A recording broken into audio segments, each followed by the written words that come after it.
Gabon émettant de Libreville, 88.7, 96.5 FM. Où que vous soyez, nous sommes avec vous. Radio Gabon, il est 13h.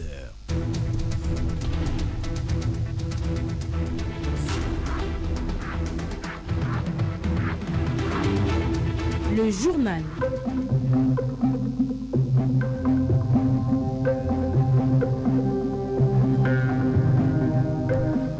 Célébration aujourd'hui à travers la planète de la journée de la protection des données personnelles sous le thème « La protection des données et de la vie privée face à la numérisation du travail ».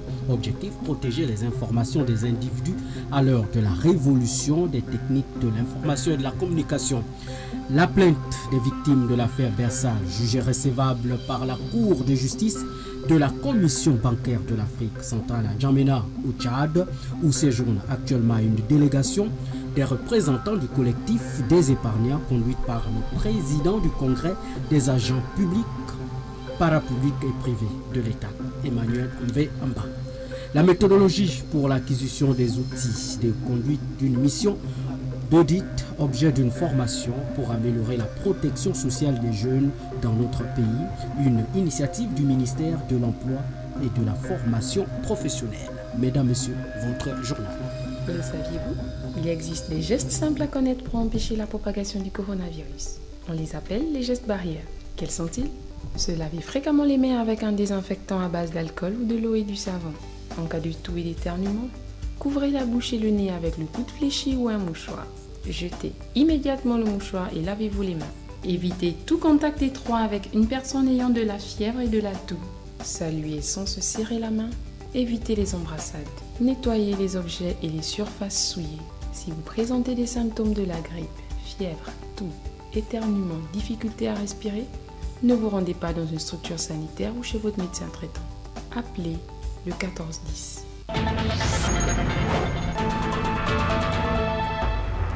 Auditeurs de Radio Gabon La Référence, bonjour, bon confort d'écoute. Je suis Freddy Bouvila, à m'écouter Marie-Lise Rey-Goubika. Bonjour Marie-Lise. Bonjour Freddy Bouvila. Le Gabon, à l'instar de la communauté internationale, célèbre aujourd'hui la journée de la protection des données personnelles. Thème choisi cette année, la protection des données et la vie privée face à la numérisation du travail. Christelle Ayant-Edou. La protection des données est aujourd'hui plus importante que jamais. Avec l'essor des technologies modernes, de plus en plus de données personnelles sont collectées, échangées et traitées sans que l'on se rende compte. Des simples actions comme la publication de photos sur un réseau social à l'aide d'une application sur un smartphone génèrent des informations sur notre personnalité, notre entourage et nos habitudes de vie. Dans nos sociétés ultra connectées, le danger d'une utilisation abusive de ces informations ne doit pas être sous-estimé. Les failles de sécurité, fuites de données, attaques informatiques et violations de confidentialité sont malheureusement une réalité. La Journée internationale de la protection est donc l'occasion de rappeler aux citoyens qu'ils ne sont pas impuissants. La législation sur la protection des données leur confère des droits permettant de contrôler l'usage de leurs propres données personnelles. C'est pourquoi, depuis 40 ans, la Convention vise à protéger toute personne contre l'utilisation abusive des données qui la concernent et assurer la transparence. Quant aux fichiers et traitement des données personnelles, la Convention 108 a fortement inspiré la législation actuelle dans le domaine de la protection des données, notamment le règlement général sur la protection des données. Les avancées technologiques repoussent notamment les frontières de la surveillance, de l'interception des communications et de la conservation des données, ce qui met le droit à la protection des données face à un défi majeur. Christelle Ayant-Edou. Autre information dans cette édition d'information, c'est ce point de presse hier du coordonnateur du bureau sous-régional de la FAO Afrique centrale. Elder Moutéa, à travers ce point de presse, a présenté les réalisations de l'atelier sous-régional tenu les 25 et 26 janvier. Issa Steve Méfane. L'atelier de clôture du projet pilote des classes vertes a permis à 3 pays de la sous-région de bénéficier de techniques agricoles adaptées. Lors d'un point presse, les perspectives et les recommandations de cet atelier ont fait l'objet d'un éclairage. Elder Moutéa, coordonnateur du bureau sous-régional FAO pour l'Afrique centrale. Au total, près de 300 personnes, dont les enseignants, les agents d'agriculture et professionnels de santé et nutrition, ainsi que les parents d'élèves dans chaque pays, ont été aussi formés sur l'agriculture et les systèmes alimentaires sensibles à la nutrition. Combinant les techniques de production par les micro-jardins et la nutrition pour pouvoir à leur tour former 6121 élèves et lycéens, 1714 au Cameroun, 1407 au Congo et 3000 au Gabon. Les acquis de ce projet pilote ont été énumérés. Au niveau sous-régional, un manuel de formation sur les techniques innovantes de production et de nutrition a été élaboré et publié. Cet outil didactique destiné aux enseignants, aux techniciens agricoles et à la société civile pour la promotion des classes vertes en général et des micro-jardins en particulier permet de capitaliser les expériences et les leçons apprises durant la mise en œuvre du projet, mais également d'assurer la pérennisation et la bonne appropriation des acquis par les différentes parties prenantes. Ce point presse a donc constitué un moment d'échange visant à clarifier le but principal des classes vertes. Du côté du ministère de l'Emploi et de la Formation professionnelle, on parle de cette formation méthodologie pour l'acquisition des outils de conduite d'une mission d'audit. Il faut dire, Freddy, que l'employabilité et l'amélioration de la protection sociale des jeunes est une préoccupation pour les plus hautes autorités. Pascaline Meza. Le projet de renforcement des capacités pour l'employabilité des jeunes et l'amélioration de la protection sociale vise à contribuer à la réduction du chômage des jeunes. Pour ce projet, les formateurs vont acquérir une formation dans les différents centres agréés. François Moukangou, chef de projet. Nous avons, sur le plan de la formation, envoyé 30 inspecteurs stagiaires à l'Université d'Aix-Marseille, à l'ENSET de Libreville, 40 conseillers pédagogiques pour l'éducation nationale. Nous avons pour l'éducation nationale 50 professeurs en formation dans les matières scientifiques aussi qui vont revenir pour notre système de formation.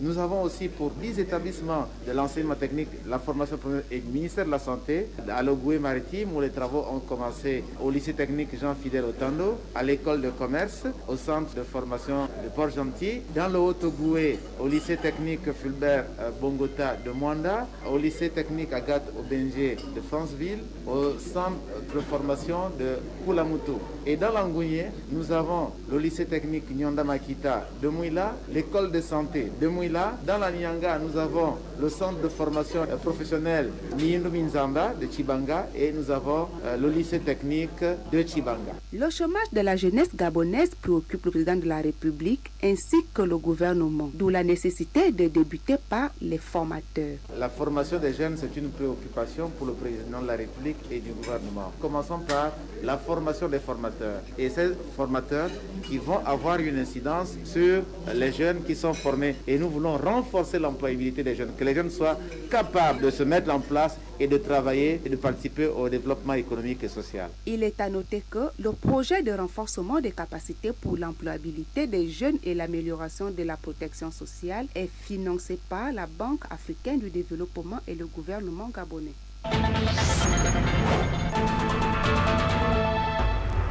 La suite du journal avec l'affaire Bersal. La Cour de justice a jugé recevable la plainte de la délégation des victimes conduite par le président du Congrès des agents publics et parapublics et privés de l'État en séjour à Djamena au Tchad.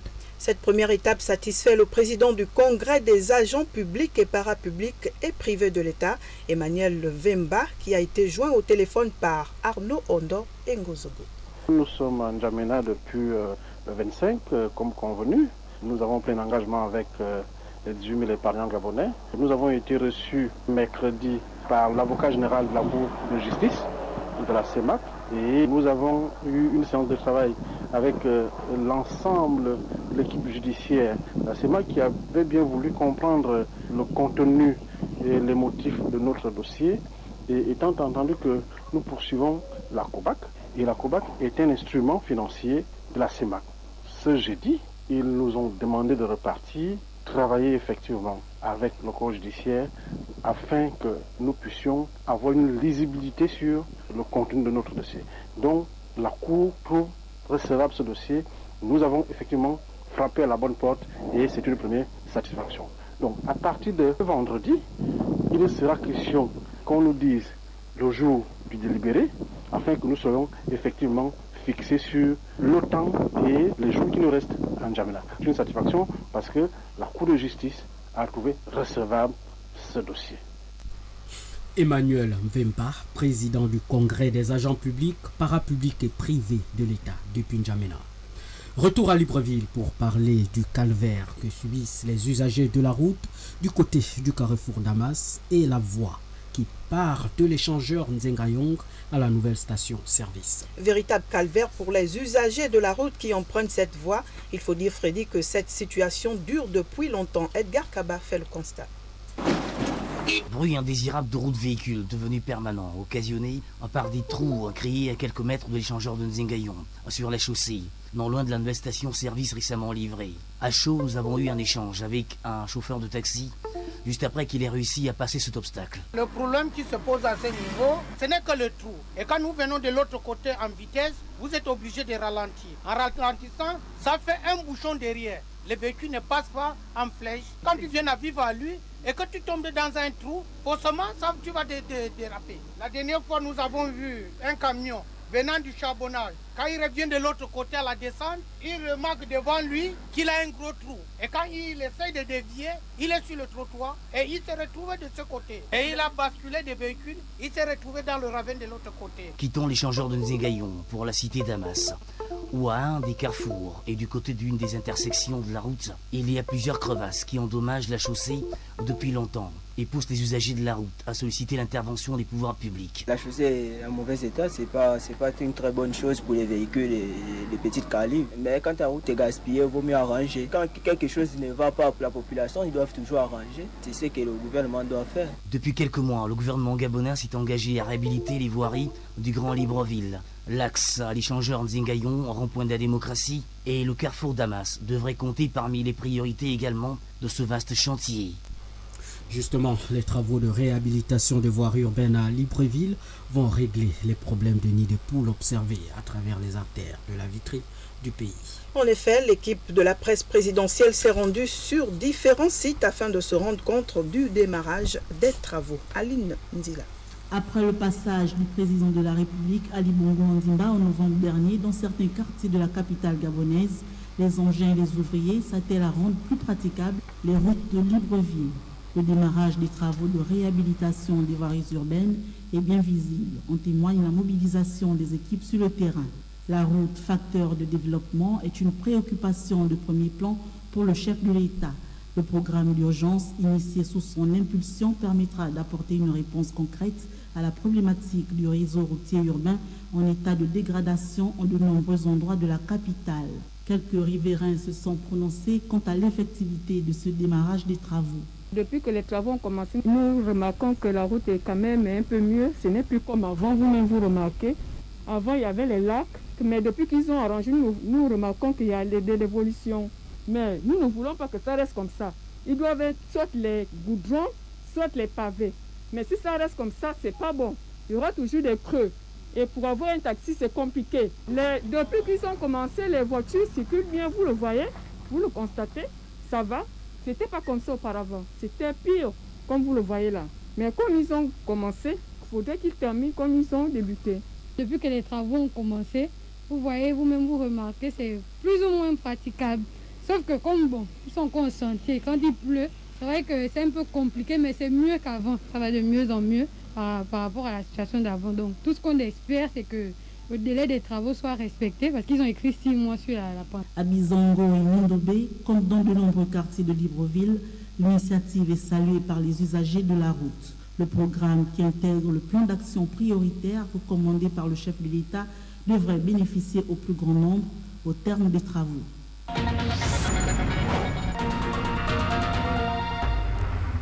De la politique à présent, ouverture hier de la campagne pour le compte des élections sénatoriales dans l'ensemble du pays.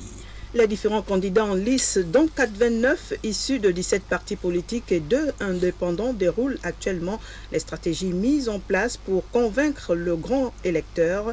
À Libreville, le candidat PDG au premier siège, Flore Mistoul, rencontre ses électeurs, pendant qu'à Démocratie Nouvelle, les 2 candidats investis dans le Wallentem peaufinent encore leur stratégie. Bernadette Zanhi. C'est bien parti pour les sénatoriales du 30 janvier prochain. La candidate PDG dans le premier siège de la commune de Libreville, Flore Mistoul, affiche sa confiance. Autour de moi, j'ai des conseillers qui me suivent et qui m'amènent à pouvoir être confiant. Je voudrais ici et humblement demander à tous les conseillers du premier siège de Libreville de pouvoir m'accompagner.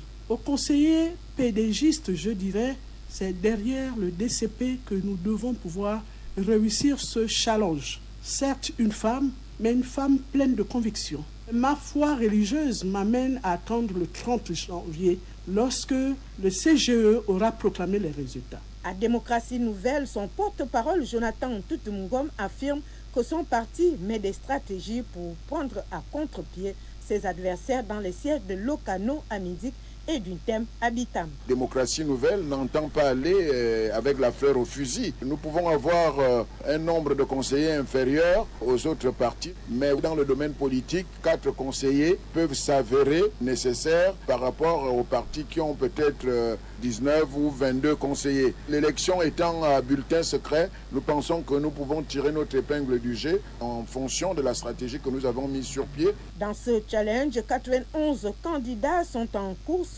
pour 52 sièges. Ajoutés à cela, 15 sénateurs nommés par le président de la République. Bernadette Zan-Eyi. À Port-Gentil, dans la province de l'Ogooué-Maritime, le phénomène des photographes ambulants gagne du terrain. Il faut dire, Frédéric, que ces jeunes exercent ce métier qui leur permet de subvenir à leurs besoins quotidiens avec passion. Ludwine Njimbi depuis Port-Gentil.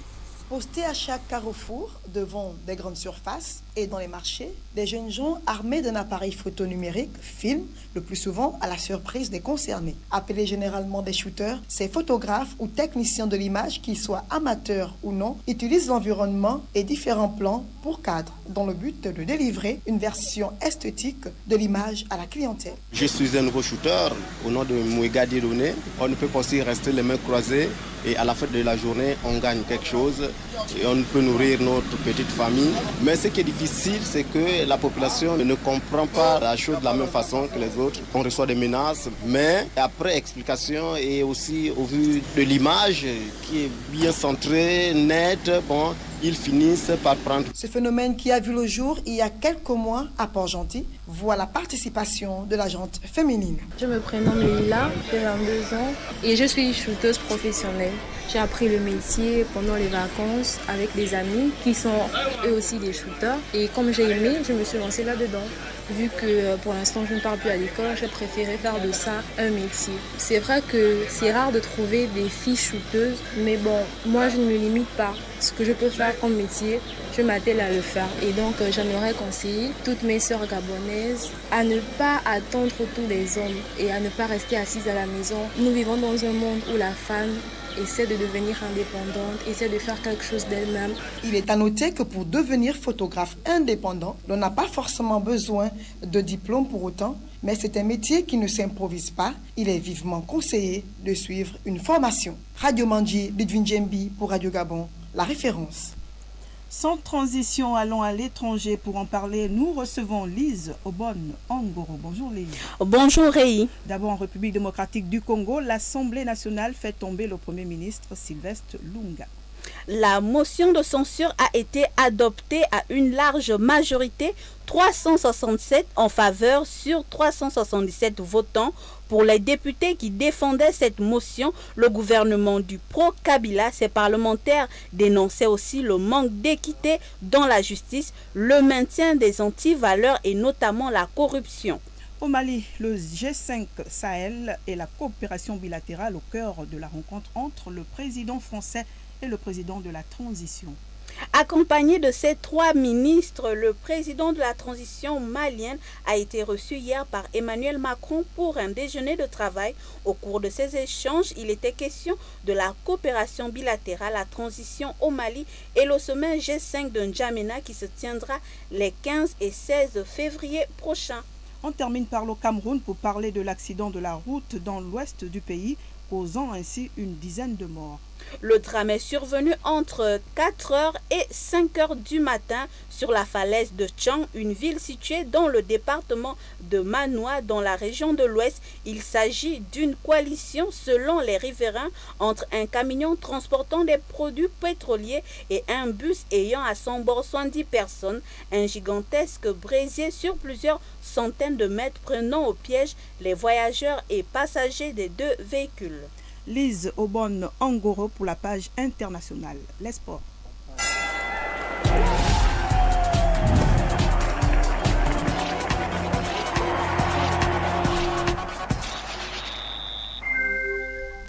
La page sportive de ce journal est assurée par Veka Brice. Non, bonjour Veka Brice. Bonjour Ingo Lucas. À l'entame du football avec les différentes combinaisons des quarts de finale du CHAN connues depuis hier soir. Oui. Le Caridas du championnat d'Afrique des nations de football est effectivement connu depuis hier soir. Le dernier pays, la Zambie, s'est assuré son ticket au terme d'une explication houleuse entre pays d'Afrique australe. Score final 0 but partout. Après ce match, la Namibie a laissé bonne impression. Les Chipolopolo de Zambie rejoignent ainsi en quart de finale le Sili national de Guinée, tenu en échec par une courageuse équipe des Ménés du Niger sur le score de 2 buts partout. En quart de finale, le Maroc sera opposé à la Zambie, tandis que la Guinée-Conakry jouera contre le Rwanda. Déjà mardi dernier, les deux premières combinaisons de cette compétition ont été révélées au public. Le Mali, premier du groupe A, s'est offert comme adversaire les Diables Rouges du Congo-Brazzaville, deuxième du groupe B, tandis que les Léopards de RDC, premier du groupe B, se verront opposés au pays hôte, les Lions Indomptables du Cameroun, deuxième du groupe A. Ce premier match des quarts de finale se disputera samedi prochain au stade de la Réunification à Douala. Toujours en football, l'international gabonais Aaron Boupenza suscite depuis quelque temps des convoitises. C'est cela, Réi Ngobika, des convoitises, parce que l'attaquant gabonais a fait exploser ses talents de buteur depuis qu'il n'arrête plus de faire feu de tout bois à chacune de ses sorties. Actuel le meilleur buteur de la Super League turque avec 13 buts en 17 matchs, Aaron Salem Boupenza est sur les tablettes de plusieurs grands clubs européens. Le premier à se manifester ouvertement est Galatasaray, actuellement classé 3e et dont les attaquants manquent cruellement d'inspiration pour marquer des buts. Galatasaray se tient prêt à débloquer plusieurs milliards de francs pour s'attacher les services de la Panthère. Et l'on va terminer avec ce report de l'Assemblée générale élective de la Fédération gabonaise de taekwondo annoncé pour se tenir ce week-end. La dite Assemblée générale élective n'aura plus lieu dimanche à cause d'un problème d'argent. Selon le quotidien national L'Union, dans sa parution du jour, la commission ad hoc chargée de la normalisation du taekwondo aurait épuisé avant terme les 20 millions de francs remis par le ministère des Sports pour boucler tout le processus de normalisation. La nouvelle date de cette Assemblée générale élective sera, selon le quotidien L'Union, communiquée ultérieurement. Veka Brice, non, à qui nous disons merci. Place à présent au rappel des titres. Célébration aujourd'hui à travers la planète de la journée de la protection des données personnelles sous le thème « La protection des données et de la vie privée face à la numérisation du travail ». Objectif, protéger les informations des individus à l'heure de la révolution des techniques de l'information et de la communication. La plainte des victimes de l'affaire Bersal, jugée recevable par la Cour de justice de la Commission bancaire de l'Afrique centrale à N'Djamena au Tchad, où séjourne actuellement une délégation des représentants du collectif des épargnants conduite par le président du Congrès des agents publics, parapublics et privés de l'État, Emmanuel Mvemba. La méthodologie pour l'acquisition des outils de conduite d'une mission d'audit, objet d'une formation pour améliorer la protection sociale des jeunes dans notre pays, une initiative du ministère de l'Emploi et de la formation professionnelle. C'est la fin de ce journal. À la technique, Chekita Flavienne Biken et Sam. Au montage, Bibi Chadamba. À la réalisation, Pascaline Meza. Merci à Liso Bonangoro et avec Cabrisnan pour la collaboration. Je suis Freddy Bouvila, était avec moi pour conduire cette édition d'information, Marie-Lise Rey Goubika. L'actualité se poursuit sur les ondes de Radio Gabon La Référence à demain 13h. S'il plaît, à l'éternel. Communiqué de presse conjoint Dialogue politique entre le Gabon et l'Union européenne, 27 janvier 2021. Le dialogue politique entre le Gabon et l'Union européenne s'est tenu le mercredi 27 janvier à Libreville sur la présidence de Mme Rose Cristiano Sakaraponga, Premier ministre, chef de gouvernement, et de Mme Rosario Bento Paes, ambassadrice de l'Union européenne, en présence des ministres suivants. M. Lambert Noël Matat, ministre d'État, ministre de l'Intérieur. M. Edgar Anicet Bumbu Niyaku, ministre d'État, ministre de la Communication et de l'Économie numérique. M. Pacom Boumbele Boubeya, ministre des Affaires étrangères. M. Michael Moussa Adamo, ministre de la Défense nationale. M. Francis Nkea Ziguet, ministre de la Promotion de la bonne gouvernance. Mme Madeleine Baird, ministre de l'Emploi, de la Fonction publique, du Travail et de la Formation professionnelle, porte-parole du gouvernement. M. Biendi Maganga Moussavou, ministre de l'Agriculture.